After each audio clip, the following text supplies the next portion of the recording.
व्यक्ति जितना बड़ा बनता चले जाता है वो उतना अहंकारी होता चले जाता है। पर शिव पुराण कहती है आप जितने बड़े बनते चले जाएं, आप उतने नम्र बनते चले जाओगे तो जिंदगी में नाम रोशन कर जाओगे।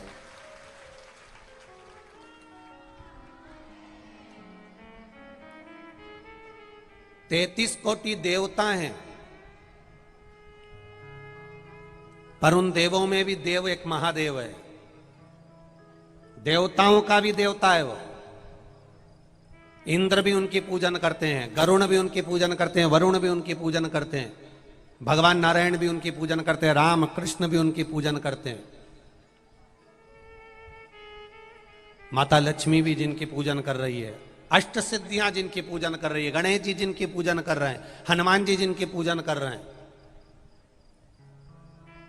एक पुराण में मिलेगा आपको कि भगवान विष्णु ने शंकर की पूजन करी, ब्रह्मा जी ने शिव जी की पूजन करी, इंद्र जी ने शिव जी की पूजन करी, गरुण वरुण जी ने शिव जी की पूजन करी, संत साधुओं ने शिव जी की पूजन करी, सन्यासी तपस्वियों ने शंकर जी की पूजन करी।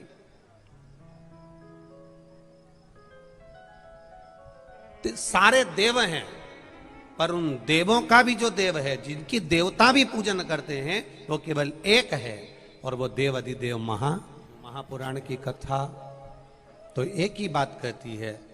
शिव जी के ऊपर जो जलाधारी में से जल एक एक बूंद गिरता है, उस जलाधारी को भी हम रखते हैं तो 3 पांव की टेकी पर रखते हैं। ब्रह्मा विष्णु महेश, कलश ऊपर एक एक बूंद पानी नीचे गिर रहा है।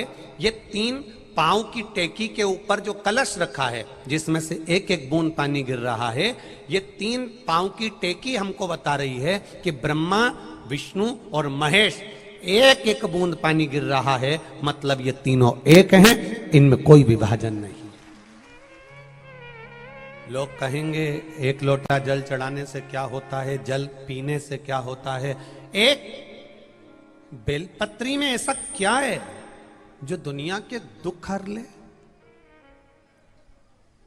इस बेलपत्र में क्या रस तत्व है? एक वृक्ष पर लगने वाली बेलपत्र शंकर भगवान पर चढ़ने के बाद ऐसी कौन सी औषधि बन जाती है?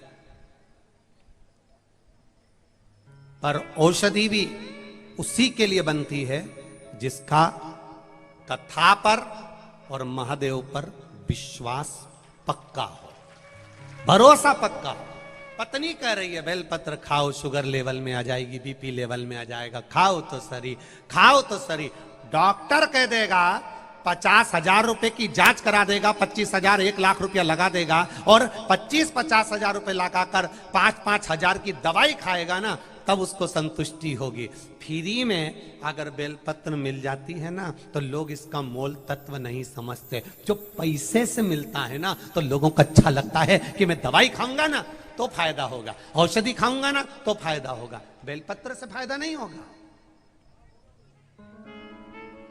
ये लोगों की सोच है, उसकी कीमत नहीं समझ।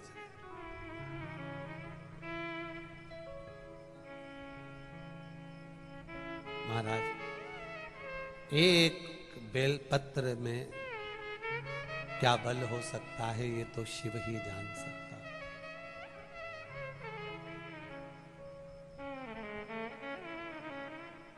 जिसकी शुगर, बीपी, थायराइड, कोलेस्ट्रॉल, जितनी भी आपको तकलीफें हैं शरीर के अंदर, थोड़ा थोड़ा बेलपत्र खाने में तोरा जरूर लग सकता है, किसी किसी की जीवान में छारपन भी आ सकता है, पर अगर आप ऐसे नहीं खा सकते तो शंकर पर चढ़ी हुई बेलपत्र को सुखाकर चूरा बनाकर भी थोड़ी थोड़ी ले सकते हो। कुंदकेश्वर महादेव का नाम लेकर आप धारण कर सकते हो। ब्रह्मा विष्णु महेश 64 योगनियां, सारी देवियां, सारे 33 कोटि देवी देवता, सब को ढूंढने जाने की जरूरत नहीं है।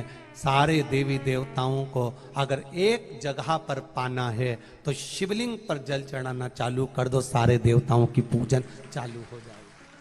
गले में रुद्राक्ष का एक मन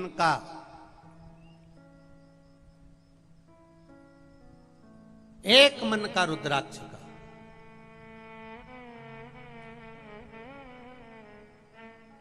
मरते दम तक ना निकले रखा रहे। क्यों गुरुजी? मरे में जाएंगे तो रुद्राक्ष शुद्ध हो जाएगा। क्यों गुरुजी? जापे में जाएंगे तो रुद्राक्ष शुद्ध हो जाएगा। क्यों गुरुजी? नारी रजो धर्म में रहेगी तो रुद्राक्ष शुद्ध हो जाएगा।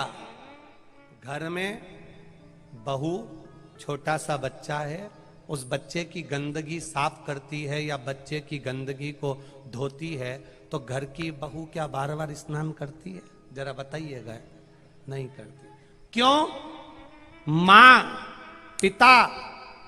माता पिता के घर में जो बच्चा गोदी में रहता है, माता पिता को उसका ना तो कोई भेद लगता है और ना माता पिता को उसका दोष लगता है। जिसने रुद्राक्ष को धारण किया है, विश्वास रखकर कि मेरा महादेव मेरे साथ कदम से कदम मिलाकर चल रहा है, फिर वो मरते दम तक उस महादेव को नहीं छोड़ रहा।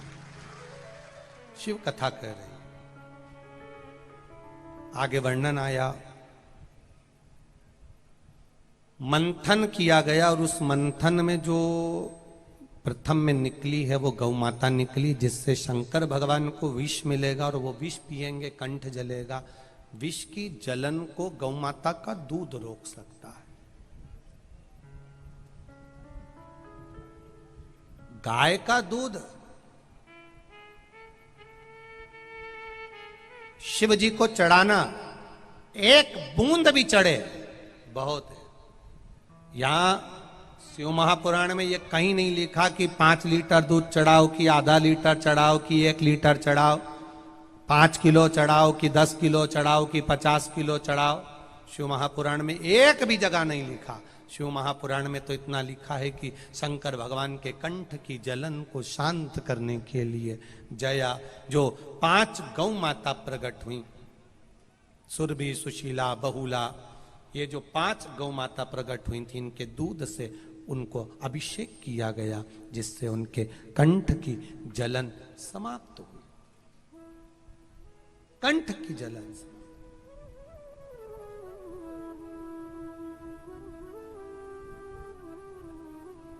शिव जी से प्रार्थना करो। शिव जी से निवेदन किया। बाबा भोलेनाथ जी से कहा, ये कंठ की जलन को समाप्त करने का क्या तत्व है? एक बूंद दूध की, गौ माता के दूध की। भगवान कभी नहीं कहता 1 litre, 2 litre, 5 litre, 10 litre, 25 litre. Shiv ji ने कभी नहीं कहा। शंकर जी तो कहते हैं, मेरे मंदिर में अगर आ रहे हो, तुम्हारे पास में जल भी नहीं है, बेलपत्र भी नहीं है, धतूरा भी नहीं है, चावल भी नहीं है, तो मेरे मंदिर में मात्र साफ कर गए। साफ करने के लिए भी एक पत्र बड़ा सुंदर आया है। मैं भूरी, गांव घाटा बिल्लो, जिला धार से हूं गुरुजी। मैं शिव जी के मंदिर में झाड़ू पोछा कर देती हूं गुरुदेव।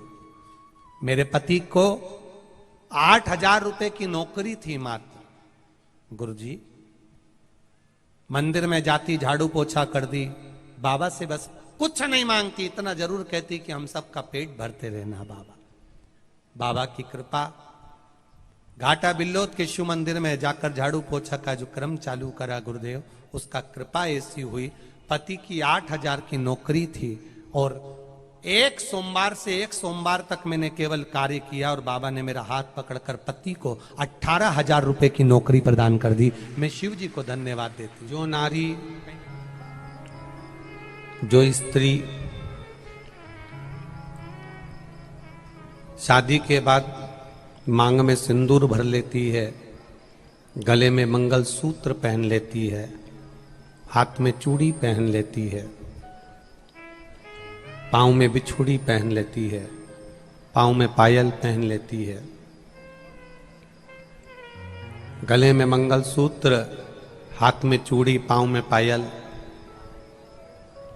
बिछुड़ी, पहन लेती है, किसी की हिम्मत नहीं होती कि कोई उसको नजर उठाकर देख ले। उसी तरह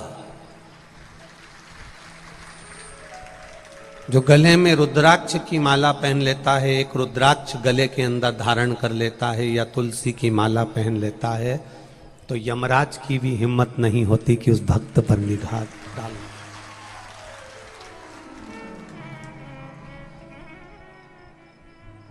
शादी होने के बाद नारी अगर हाथ में चूड़ी पहन रही है, मांग में सिंदूर भर रही है, गले में मंगलसूत्र पहन रही है, पांव में बिछुड़ी पहन रही है, पायल पहन रही है, तो किसी की सामर्थ्यता नहीं कि कोई उस पर निगाह उठाकर देख ले।